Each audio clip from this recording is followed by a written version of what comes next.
উস্তাদ, Carlo Ancelotti on mission, samba is back. Matheus Cunha, এই নামটা আপনারা মনে রাখেন, মাতেয়াস কুনহা ব্রাজিলের মোমেন্টাম একাই এনে দিছে। সেন্ট্রাল ফরওয়ার্ড থেকে play making position, midfield controlling, ball দখল, সেইখান থেকে আবার বল সাপ্লাই, একাই গোল করা, সব যেন কুনহা একটা কমপ্লিট প্যাকেজ।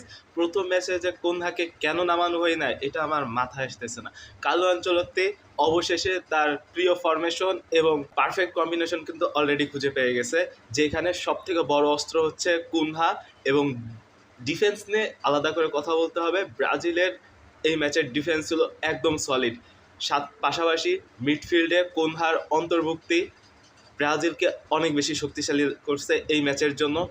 এবং গোল স্কোরিংয়ের যে সমস্যাটা ছিল ব্রাজিলের, সেটাও কিন্তু কুনহার মাধ্যমে অনেকটাই সলভ হয়ে গেছে। আপনি ভিনিসিয়াস জুনিয়রকে নিয়ে কথা বলতে পারেন, Vini is back in Vini style for Brazil. ভিনিকে কিন্তু ভিনি স্টাইলে ব্রাজিলে কিন্তু দেখা যায়নি। সে রিয়াল মাদ্রিদের যে ফর্মটা ক্যারি করে সেই ফর্মটা কিন্তু অলরেডি পাওয়া শুরু করে দিয়েছে।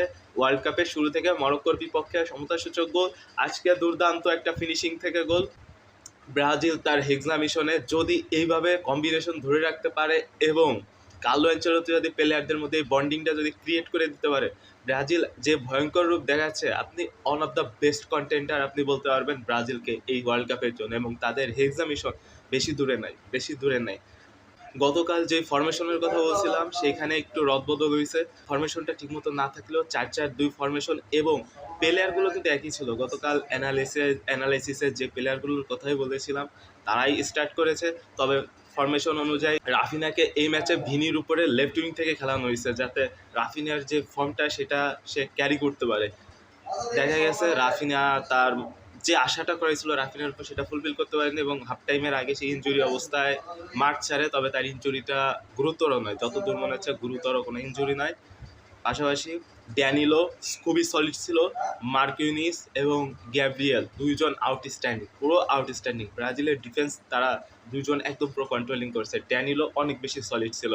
এই ডিফেন্সিভভাবে ব্রাজিল যে স্ট্রং হয়ে উঠতেছে আস্তে আস্তে, এটা এই ওয়ার্ল্ড কাপে ব্রাজিলের জন্য সব থেকে বড় এক্সপেক্টর হবে। এবং কুনহার অন্তর্ভুক্তি পুরো মোমেন্টামটা ক্যারি করে দিছে।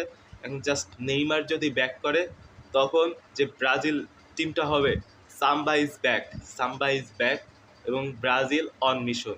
এটা এজন্যই বললাম যে নেইমার যখন অন্তর্ভুক্ত হবে, তাই just wait for this Brazil team. এবং এই টিমটা মিশন হেক্সা পূরণের জন্য অনেক বেশি কন্টেন্টার।